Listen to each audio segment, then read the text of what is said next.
Vaste sujet, on va parler du célibat en Bretagne. Le marché de l'amour fonctionne plutôt bien. Les célibataires, quel que soit leur âge, cherchent l'âme sœur par le biais de sites de rencontres ou de soirées organisées en ce sens. Les rencontres sur Internet peuvent aboutir à une histoire sérieuse, mais ceux qui se sont inscrits sont souvent bercés d'illusions, avec ce sentiment d'échec qui peut vous envahir. Et c'est là qu'on voit réapparaître les agences matrimoniales, celles qu'on a boudées et qui reviennent en force. Ces agences renvoient-elles toujours la même image? C'est ce que nous allons voir ce matin avec notre invitée, Catel Lecuyer, responsable d'une agence Unicentre-Atex dans le Morbihan. Bonjour Catel. Bonjour. Et merci infiniment de participer à cette émission. Au téléphone, je sentais une voix particulièrement dynamique. On fait connaissance aujourd'hui. Je suis ravie de vous accueillir pour parler d'un sujet, je suis sûre, qui intéresse beaucoup de nos auditeurs, avec ces agences matrimoniales. Comment se porte, Catel, le marché de l'amour en ce moment? Eh ben, écoutez, plutôt bien. 18 millions de célibataires en France, à peu près 600 000 en Bretagne. Donc, en effet, il y a fort à faire. Oui, il y a du boulot pour beaucoup tout de le monde demandes. et pour vous notamment. Alors, on a envie de savoir pourquoi les célibataires décident à nouveau de s'inscrire dans une agence matrimoniale. Les célibataires décident de revenir à des choses sérieuses, des profils vérifiés et surtout des rencontres en toute sécurité, ce qu'ils n'ont pas dans les réseaux sociaux. C'est clair. Donc, ils ont pratiquement tous essayé ces réseaux et reviennent vers nous aujourd'hui. Ah oui, qu'est-ce qu'ils vous disent de ces réseaux? Des faux profils, des rencontres, enfin peu de rencontres d'ailleurs, et des rencontres surtout non sécurisées. Oui, c'est ça. Autant pour les hommes que pour les femmes, ou Même c'est un chose. sentiment qui est plus féminin que masculin? Non, maintenant, aujourd'hui, autant pour les hommes que pour les femmes. D'accord. Donc déçus par ces réseaux qui promettent aussi l'amour. Faire attention, évidemment, lors d'une première rencontre. Voilà, il peut quelquefois y avoir des dangers sous-jacents. Pas toujours, on va quand même Pas toujours, non plus. rassurer la Bien sûr. population. Alors, c'est payant une agence matrimoniale, comme le sont aussi certains sites de rencontres. Mais Tout à le fait. tarif n'est pas le même. Donc c'est une Catel. prestation de service, en effet, mais vous avez des formules adaptées à tout le monde. Aujourd'hui, tout le monde peut venir en agence matrimoniale, tout à fait. Alors, ces agences, elles sont restées un petit peu, on va dire, un peu dans l'ombre pendant quelques années. Ça vous a fait beaucoup de mal, ces réseaux sociaux et ces sites de rencontres par Internet, à une époque? Alors à une époque, oui, et aujourd'hui, l'effet est complètement inversé, puisque alors les gens viennent nous voir toujours en discrétion. Oui. Donc voilà pourquoi nous n'avons jamais pignon sur rue, mais nous avons toujours été là. Et encore, je trouve que par l'intermédiaire des réseaux sociaux aujourd'hui, les gens osent dire qu'ils se sont rencontrés de cette façon-là. C'était pas le cas à l'époque lorsque les gens se rencontraient par le biais d'une agence matrimoniale. Vous avez raison de le souligner, ça restait un sujet tabou. Vous pensez pas que ça, par contre, ça vous a aidé à mieux assumer une inscription dans ce type d'agence? Ah, complètement. Aujourd'hui, les gens en parlent davantage. C'est beaucoup plus moderne, en fait. L'agence matrimoniale est quelque chose de moderne aujourd'hui. Voilà, peut le dire. on Oui. peut le dire. Ah, Avant, on complètement. l'aurait jamais dit. Voilà. Aujourd'hui, on peut dire, tiens, voilà, je suis célibataire, je me suis inscrit dans une agence matrimoniale et que ça soit mieux perçu par l'entourage, par la population, les gens comprennent peut-être mieux. Complètement, aujourd'hui, c'est quelque chose de tout à fait banal. Bon, on va voir avec vous, Catel, qui sont les personnes qui s'inscrivent. Voilà, est-ce que vous vous adaptez aussi au public, en sachant que le niveau de vie n'est pas le même d'un individu à l'autre, en fonction du coût? On verra ça avec vous ce matin. Et puis, dans un instant, eh bien, nous aurons un couple. Ils se sont rencontrés par l'intermédiaire d'une agence matrimoniale. J'espère qu'ils filent le parfait amour encore. Si c'est votre cas, si vous avez été déçu par les sites de rencontres, si aujourd'hui vous avez envie de vous inscrire, vous hésitez encore un peu, cette émission va vous donner évidemment les clés. Si vous avez des questions à poser, des témoignages à apporter, vous le faites. Le numéro à votre disposition, il ne change pas. C'est le 02 99 67 35 deux fois. N'hésitez pas à composer ce numéro pour venir nous rejoindre. 9h. Catel Lecuyer, notre invitée aujourd'hui, elle est responsable d'une agence matrimoniale dans le Morbihan. On parle du célibat en Bretagne. Alors, on y revient à cette ambiance d'agence matrimoniale après avoir fréquenté les sites de rencontres parce qu'on est célibataire, quel que soit l'âge. D'ailleurs, tiens, à partir de quel âge on peut s'inscrire dans une agence matrimoniale? On n'a pas vraiment d'âge au niveau au début de la vie active. J'ai envie de vous dire entre 35 et 40 ans. Oui. Jusqu'à 80, 85 ans. Ah, jusqu'à 80 Ah oui. et 85 ans. Puis là, Ouais. je vois vos yeux qui pétillent. Alors, on peut aussi rencontrer l'amour à plus de 80 ans, c'est Complètement. possible. Ah, Ouais. complètement. Mmh, Ouais. ça, c'est sympa. En revanche, si vous voyez un jeune de 20 ans arriver chez vous, vous l'inscrivez ou pas? Parce que quand même à 20 ans, ça lui laisse un petit peu de marge pour trouver l'âme sœur. Alors, j'ai de la demande, mais je ne les prends pas. Non, je préfère qu'il fasse son petit chemin avant et qu'il vienne nous voir après. Mais 20 ans, c'est trop tôt. 20 ans, c'est trop tôt? Oui, oui. Même si la personne insiste pour s'inscrire? Oui, mais il y a d'autres choses à faire avant, c'est trop tôt. Quand on vient dans une agence, on veut vraiment s'investir dans une rencontre stable et durable. Alors, 20 ans, c'est trop jeune. 20 ans, c'est trop jeune. Alors, c'est vrai que c'est un coût de s'inscrire dans une agence matrimoniale. On a vu tout à l'heure que il y a des facilités pour les personnes qui n'ont pas les moyens. Bien Ça sûr. coûte combien en moyenne? Il faut compter à peu près 100 € par mois, entre 100 et 150 € par mois selon les formules. D'accord.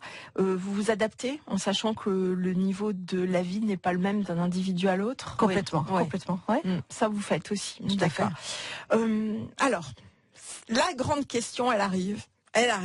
Quelle assurance a-t-on que l'on va faire des rencontres et trouver sa moitié? Parce que j'imagine que ça, c'est quelque chose qu'on vous dit régulièrement. Je viens m'inscrire chez vous, je vais lâcher entre 1000 et 1500 €, mais donc pour un an, vous êtes sûr que je vais trouver l'âme sœur? Vous allez rencontrer l'âme sœur parce que vous êtes motivé. Et vous allez rencontrer des gens motivés comme vous et qui ont fait exactement la même démarche que vous. C'est-à-dire que quand vous allez aller au rendez-vous, vous savez pourquoi vous y allez. Donc c'est moitié de fait, c'est 50% de fait. D'accord. Après à la conseillère de faire le reste. Bon, avez-vous des explications à nous donner concernant ce célibat aujourd'hui en Bretagne? Est-ce qu'on sait, dans la population notamment qui s'inscrit, puis je suppose que vous êtes intéressé à ce sujet-là, pourquoi y a-t-il, j'ai envie de dire, autant de célibataires? Est-ce qu'il y en a plus qu'avant d'ailleurs? Alors il y a plus de célibataires qu'avant parce qu'il y a plus de divorces. Aujourd'hui c'est un divorce sur 2. Même dans les petites villes, et les réseaux sociaux. Les gens ne savent plus communiquer aujourd'hui. C'est-à-dire, avant, les gens se rencontraient où? Plus facilement, les gens allaient dans les bars, les gens sortaient, maintenant les gens rentrent du travail et se mettent derrière leur ordinateur.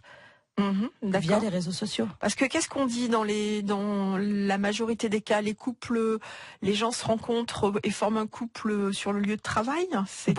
Beaucoup de personnes se rencontrent au travail. Ensuite, à une époque, c'était les discothèques. Et voilà. Les boîtes de nuit. Exactement. C'est plus le cas aujourd'hui. C'est terminé aujourd'hui les boîtes de nuit. On fait plus de rencontres dans les boîtes? Non, terminé. D'accord, ok. Ça fait longtemps que je suis pas allée. Voilà. pour le constater. Alors, les boîtes, ça marche plus, le boulot. Alors après, il reste le milieu associatif et tout. Ça peut aussi être l'occasion de rencontrer quelqu'un. Les amis. Vous sortez toujours avec le même groupe d'amis? Oui. Toujours le même groupe d'amis. D'accord. Donc, pas facile. Et il y a beaucoup de personnes, il paraît qu'il y a plus de femmes que d'hommes sur le marché. C'est vrai ou pas?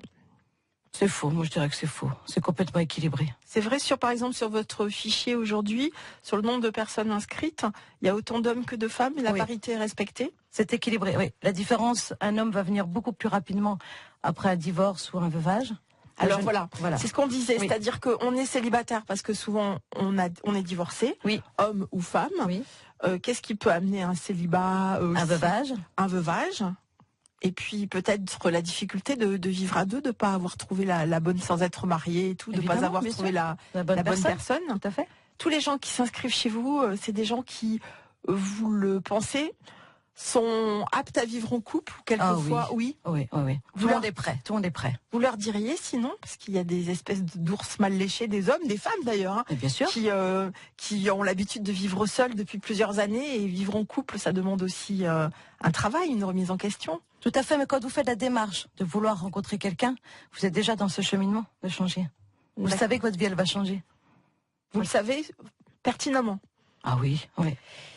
Qui sont les personnes que vous allez recevoir chez vous, les différents profils? Alors des célibataires bien sûr, mais l'âge on a compris, à partir de 35 ans, les classes socio-professionnelles? Toute catégorie socio-professionnelle, vraiment tout le monde. C'est-à-dire? Donc des chefs d'entreprise, des ouvriers, tout le monde. Tout le monde vient chez nous, tout le monde vient en agence matrimoniale. Alors, qu'est-ce qui fait, je prends l'exemple d'un chef d'entreprise, qu'est-ce qui fait que ce monsieur ou cette dame ne va pas pouvoir rencontrer quelqu'un? Parce qu'un chef d'entreprise, ça croise quand même beaucoup de monde tout au long de la journée. Eh bien, vraiment le manque de temps. Ah oui? Le manque de temps. Le chef d'entreprise vient me voir, il me dit, moi je fais ma journée, le soir je n'ai pas le temps. D'accord. De sortir, je viens vous voir, trouvez-moi la bonne personne. Et ça sera la même chose pour un ouvrier, ça sera la même chose pour une secrétaire? Même chose. C'est ce qui revient toujours, le manque de temps? Le manque de temps, le manque de confiance. Le manque de confiance, oui. C'est-à-dire? La secrétaire, elle va sortir un petit peu avec ses copines, mais elle ne voudra pas forcément rencontrer la personne. En sortant avec les copines? Pourquoi? Parce que la jeune femme, elle sort pour s'amuser, mais pas pour faire la rencontre. Alors que quand on va dans une agence, elle sait que les rencontres vont être sérieuses. D'accord, elle sait pourquoi elle vient, c'est pour rencontrer une personne. Tout à fait. Des secrétaires, des ouvriers, des chefs d'entreprise, ce sont donc des personnes qui cherchent l'amour pour la plupart qui n'ont pas le temps ou l'occasion, c'est ça? C'est ça, c'est exactement ça. On va voir dans un instant comment vous faites connaissance avec la personne. Il y a une longue discussion qui s'instaure pour mieux la connaître. Et puis ensuite, comment on met deux personnes en relation dans une agence matrimoniale. Alors, je suis désolée, on n'arrive pas à joindre Patrick et Sylvia pour l'instant. Pourtant, normalement, ils attendaient notre appel. On va recommencer. On va demander à Angélique de les rappeler si c'est possible. Pour l'instant, on est tombé sur un répondeur.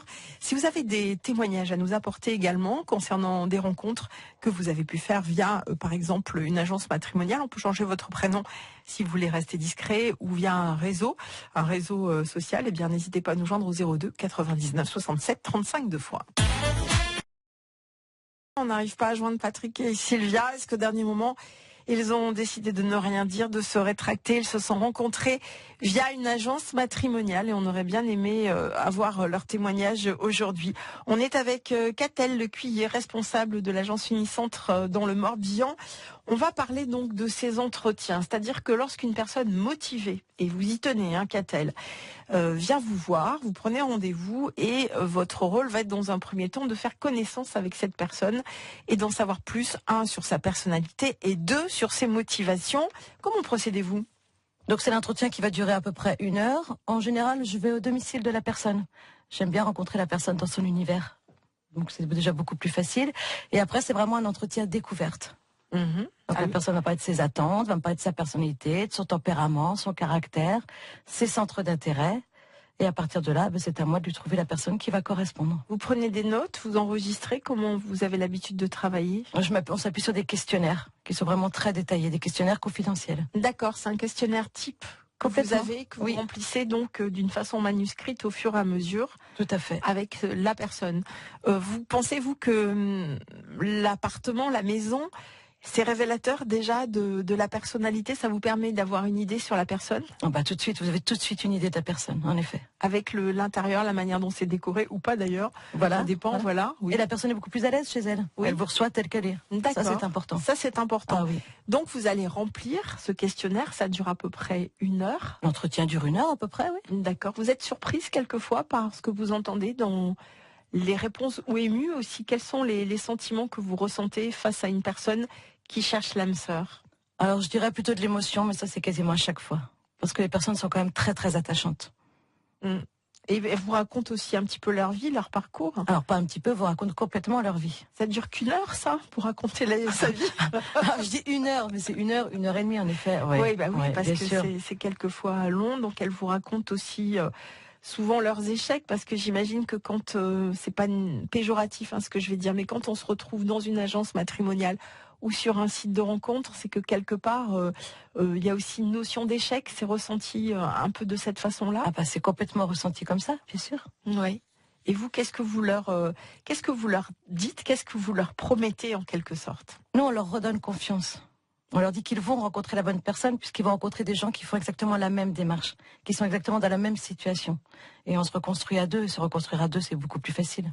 Alors, que recherche la plupart du temps un homme chez une femme? Alors, un homme va rechercher davantage de la tendresse. Et l'homme aime bien être materné un petit peu. D'accord. Donc, de la tendresse, de l'affection, on est vraiment... On est dans les généralités. Ah oui, tout à fait. Tendresse, affection. Oui. D'accord.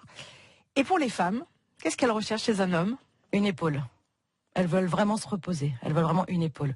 Elles gèrent leur travail, elles gèrent leurs enfants et elles veulent vraiment une épaule. Là, vous parlez pour des femmes actives, oui, on va dire. Et quand on passe, on va dire, dans la catégorie des retraités, oui.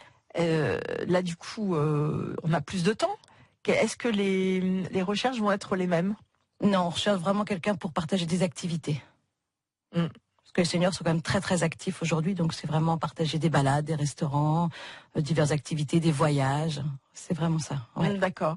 Alors on voit aussi qu'il y a des célibataires endurcis ou qui répètent malheureusement les échecs. Oui. Est-ce que ça permet aussi, grâce à vous, d'avoir une espèce de remise en question Aussi, voyez ce que je veux dire? Bien sûr, Quand on répète des scénarios qui sont identiques d'une histoire à l'autre, on arrive à se poser des questions.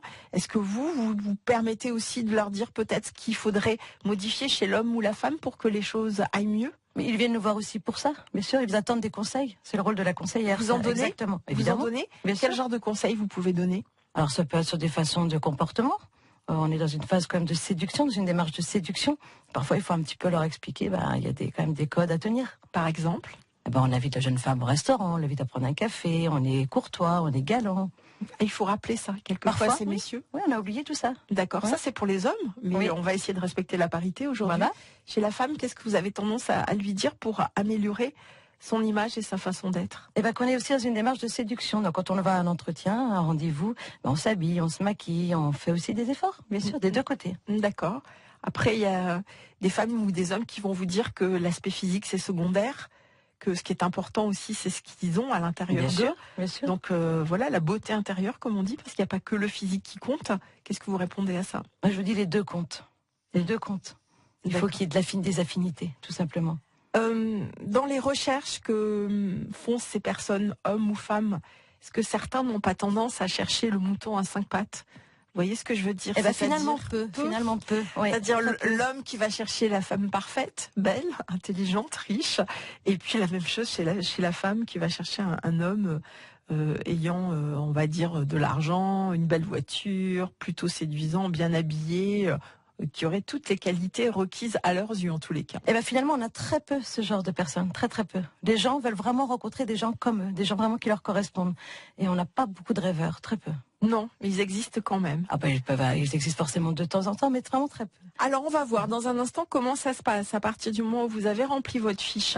Oui. Vous après, vous établissez votre propre analyse, c'est ça? Complètement. Voilà. Pour faire ressortir les gros traits de caractère, les pôles d'attraction, etc. Tout à fait. Et après, il va falloir trouver qui est compatible avec qui. Ça, on va l'apprendre dans quelques instants. Vous êtes sur France Bleu Armorique. On parle aujourd'hui de célibat en Bretagne et plus précisément d'agence matrimoniale jusqu'à 9h45. La vie en bleu sur France Bleu Armorique, c'est la vie au quotidien.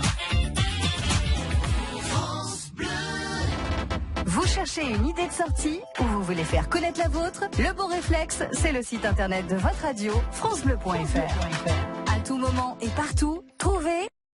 Discret aujourd'hui au téléphone, mais on peut comprendre. On parle du célibat en Bretagne. C'est vrai que c'est pas évident de témoigner parce que ça touche à une partie intime de soi-même. Nous sommes aujourd'hui avec Catel Lecuyer qui a une agence matrimoniale dans le Morbihan et qui donc travaille pour que les gens rencontrent l'amour. Alors on a vu comment ça se passait, qu'il y avait un questionnaire type que vous remplissiez en allant chez les gens, les candidats, on va les appeler comme ça.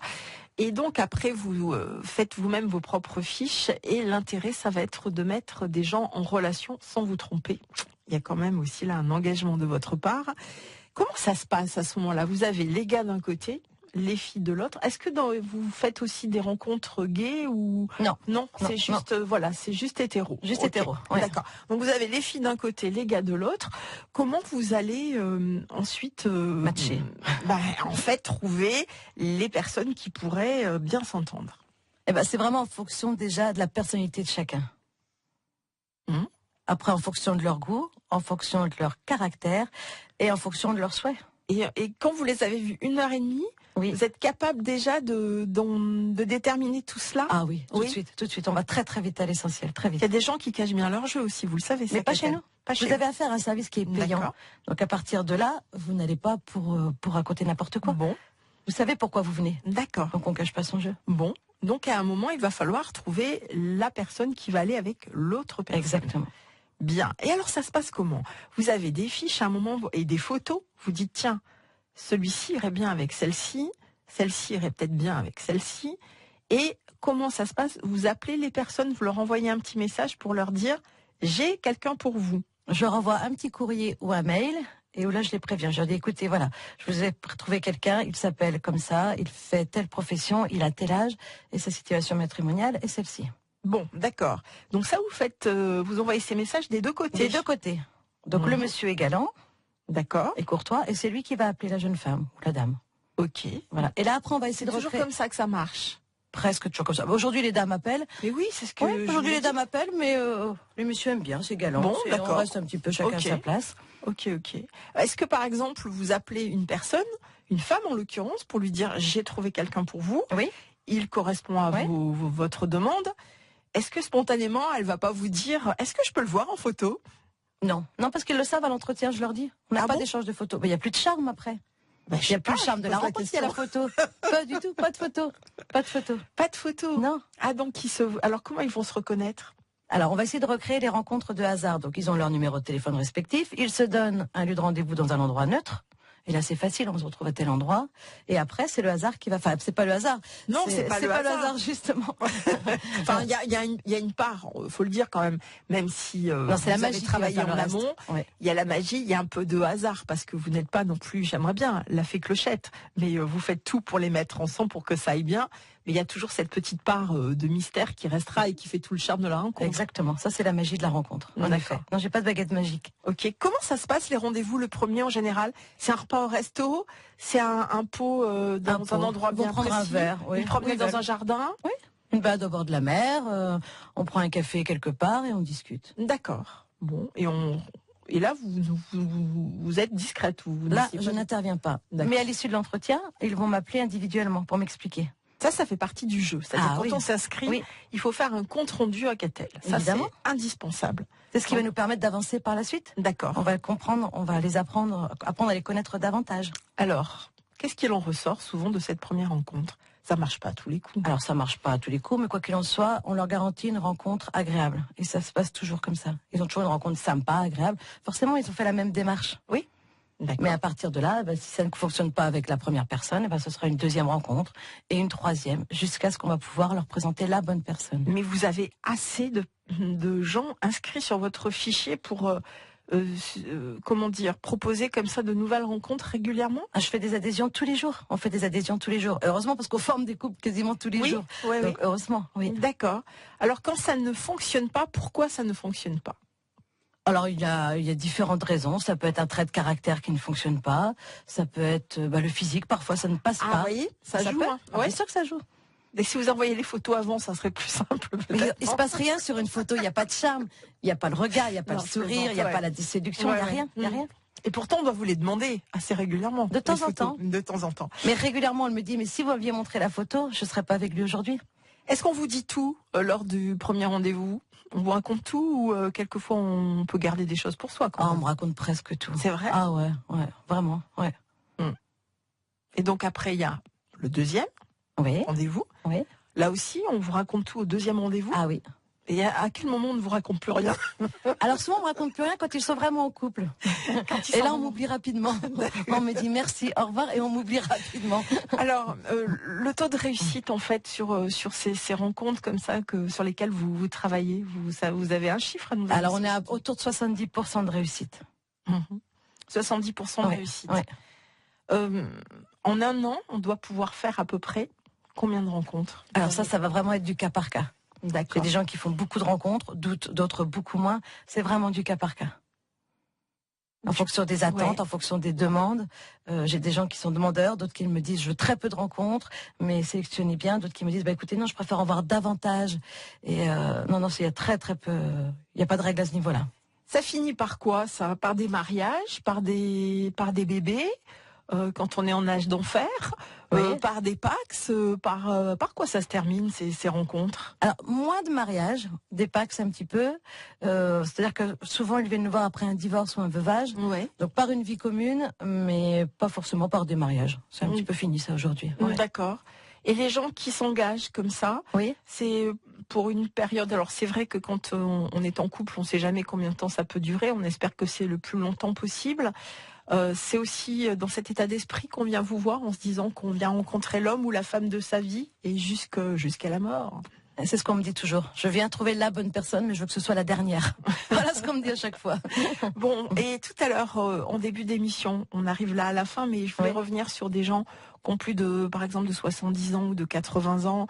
Quelquefois, c'est dur, la solitude. C'est dur pour les plus jeunes, mais c'est dur aussi pour ces personnes-là. On arrive à refaire sa vie à 70, à 80 ans. Ça, ouais. Oui. C'est super. Ouais. Parce qu'ils souffrent vraiment, ces gens-là souffrent vraiment de solitude. Oui.